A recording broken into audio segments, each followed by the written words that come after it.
स्वागत है आप सभी का आपके अपने YouTube चैनल CGPSC इन में। दोस्तों आशा करता हूँ आप सबकी तैयारी जो है वो बहुत अच्छे से चल रही होगी। ठीक है। मेरी तबीयत कुछ ख़राब चल रही थी मित्रों, इस वजह से जो वीडियो है वो आपको रेगुलर नहीं मिल पाई, परंतु आज जो है वो हम आगे चर्चा करेंगे और आज से रेगुलर जो है वो आपको क्लासेस मिलेगी। ठीक है। तो बहुत सारा जो क्वेरीज आ रहा था, बहुत सारी जो इंक्वायरी थी वो ये थी कि संशोधन है सर, संशोधन है, संशोधन में ये यहाँ पर ये दिया है। ठीक। तो उसके संबंध में जो मेन हमारे पास कॉपी नहीं थी मित्रों, इस वजह से हम लोगों ने उसको लेट किया था। अब मेरे पास राजपत्र, छत्तीसगढ़ राजपत्र में जो प्रकाशित है वो जो डॉक्यूमेंट्स है वो अवेलेबल है, और मैं आपको बताना चाह रहा हूँ कि मैं जितने भी संशोधन है वो पूरी तरीके से आपको अच्छे से बता दूंगा। ठीक है। संशोधन 10-12 कुछ हुए हैं इस पे, तो उसको मैं बहुत अच्छे से करवा दूंगा। तो चूंकि कॉपी आ गई है तो बात करने में सरलता होती है, और पुख्ता प्रमाण के साथ आप बात करें तो ज़्यादा अच्छा लगता है। आप देख रहे हैं छत्तीसगढ़ राजपत्र में प्रकाशित है बुधवार दिनांक 26 अगस्त 2020 को। तो इसमें संशोधन हुआ था मित्रों, जो छत्तीसगढ़ सहकारिता अधिनियम 1960 है उसमें, और महत्वपूर्ण संशोधन थे जो आपको ध्यान रखने हैं। मैं एक एक करके इसमें दिखा देता हूं, परंतु आपको मैं धारा के साथ बताऊंगा तो वो ज़्यादा सही लगेगा। ठीक है। अब यहाँ पर देखिए धारा 6 में संशोधन हुआ था, और धारा 6 में ये संशोधन हुआ था कि जहाँ पर शब्द 20 है वहाँ पर 10 किया जाएगा, ये संशोधन हुआ था। अब ये 10-20 का क्या चक्कर है, आप धारा के साथ पढ़ेंगे तो आपको ज़्यादा अच्छे से समझ में आएगा। वैसे ही धारा 9 में संशोधन की बात करें तो इसमें 45 दिन प्रतिस्थापित किया गया 90 दिन के स्थान पर।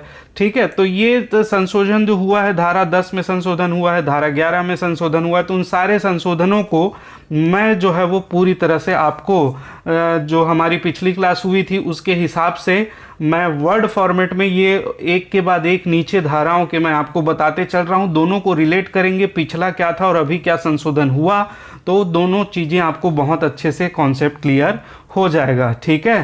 अब ये जो है वो पीडीएफ और डॉक्यूमेंट्स दोनों के दोनों मैं आपको टेलीग्राम लिंक में दे दूंगा, तो वहाँ से आप पूरा पढ़ लीजिएगा। इसमें सभी संशोधनों को नहीं देखेंगे मित्रों, हम एक एक धारा जो पढ़ते जाएंगे उसके नीचे जो संशोधन हुए रहेगा उसको देखते हुए चलेंगे, तो वो कॉन्सेप्ट भी आपका क्लियर होते चलेगा। ठीक है। तो पिछली क्लास में जो है वो कुछ संशोधन हुए थे, उसको हम लोग देखते हैं कि क्या क्या संशोधन हुए थे और उसमें क्या क्या इंपॉर्टेंट है। अब जहां पर देखिए अल्प विराम के स्थान पर पूर्ण विराम आएगा तो वहां पर से क्वेश्चन नहीं बनेगा। जैसे कॉलन चिन्ह के स्थान पर, ये देखिए कॉलन चिन्ह के स्थान पर अल्प विराम चिन्ह आएगा। इस प्रकार से जो संशोधन है उस पर चिन्ह क्वेश्चन नहीं बनेंगे। जो मेन को जो होंगे संशोधन उन पर हम लोग चर्चा करेंगे। तो चलिए आपको मैं जो है वर्ड डॉक्यूमेंट्स में दिखा देता हूं कि संशोधन जो है वो कैसे कैसे आप देखेंगे। ठीक है।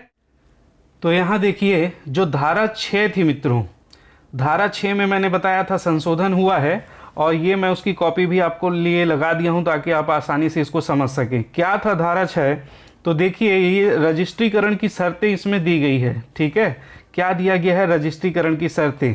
पहला था जिस सोसाइटी की सदस्य कोई अन्य सोसाइटी हो उसके लिए उस सोसाइटी से भिन्न कोई भी सोसाइटी इस अधिनियम के अधीन रजिस्ट्रीकृत नहीं की जाएगी यदि वह कम से कम ऐसे 20 व्यक्तियों से मिलकर ना बनी हो जो भारतीय संविदा अधिनियम 1872 और की धारा 11 के अधीन संविदा करने के लिए सक्षम हो, तथा जो निकट के नातेदार न होकर 20 भिन्न भिन्न कुटुंबों के हो। ये पिछला लिखा हुआ था 2020 में धारा 6 में संशोधन किया गया, और लिखा गया कि धारा 6 की उपधारा 1 में शब्द 20 के स्थान पर 10 प्रतिस्थापित किया जाएगा।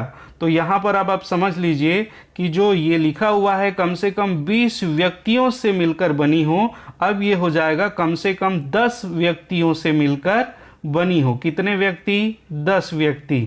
ठीक है। कम से कम 10 व्यक्तियों से मिलकर बनी हो। ठीक। तो पहला संशोधन ये था, इसको आप ध्यान में रखेंगे।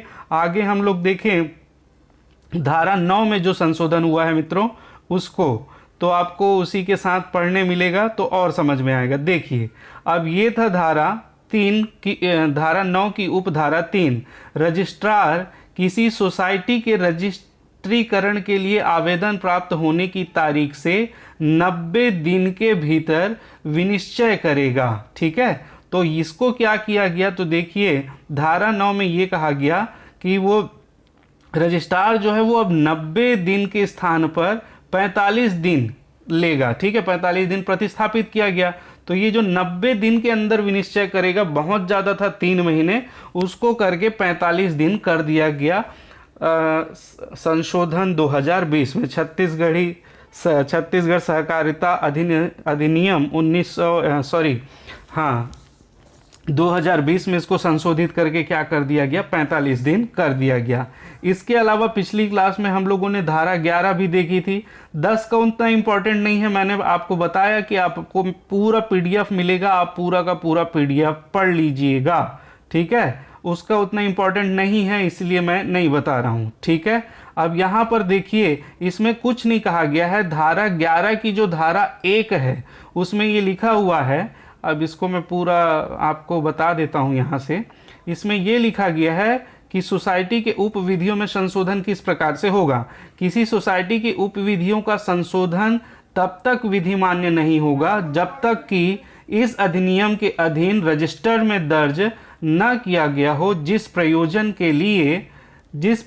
के लिए उस प्रस्तावित संशोधन की 4 प्रतियां विहित रीति में रजिस्ट्रार को भेजी जाएगी। तो उसकी 4 प्रतियां रजिस्ट्रार को भेजी जाएगी। ये सिंपल है। तो संशोधन इसमें इस धारा में नहीं हुआ है, इसमें कुछ जोड़ा गया है मित्रों। यहाँ पर देखिएगा धारा 11 में क्या किया गया है, एक के पश्चात निम्नलिखित जोड़ा जाएगा। जो 4 प्रतियां विहित रीति में भेजना था उसके लिए समय बाउंड किया गया। देखिए यहाँ पर लिखा जाएगा 1, परंतु प्रत्येक सहकारी सोसाइटी इस अधिनियम या इसके अधीन बनाए गए नियम में किए गए संशोधन के दिनांक से 45 दिवस के भीतर, कितना दिन, 45 दिवस के भीतर उक्त संशोधन, 45 दिवस के भीतर उक्त संशोधन के अनुपालन में उपविधियों में संशोधन हेतु प्रस्ताव 4 प्रतियों में विहित रीति में रजिस्ट्रार को भेजी जाएगी। ठीक है, तो अब इसको संशोधन करके कि इसमें एक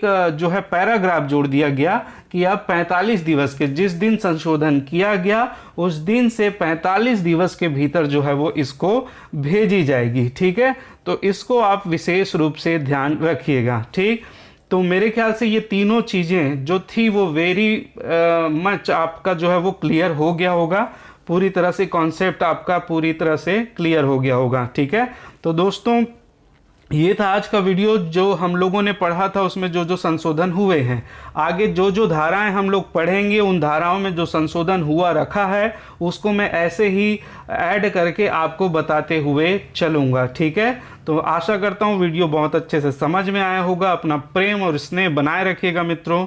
अगर वीडियो पसंद आया होगा तो आप लाइक कर दिए होंगे, शेयर कर देंगे और कमेंट्स तो ज़रूर करेंगे। आपके सुझाव मुझे बहुत ही अच्छे लगते हैं। ठीक है, धन्यवाद। जय हिंद, जय छत्तीसगढ़।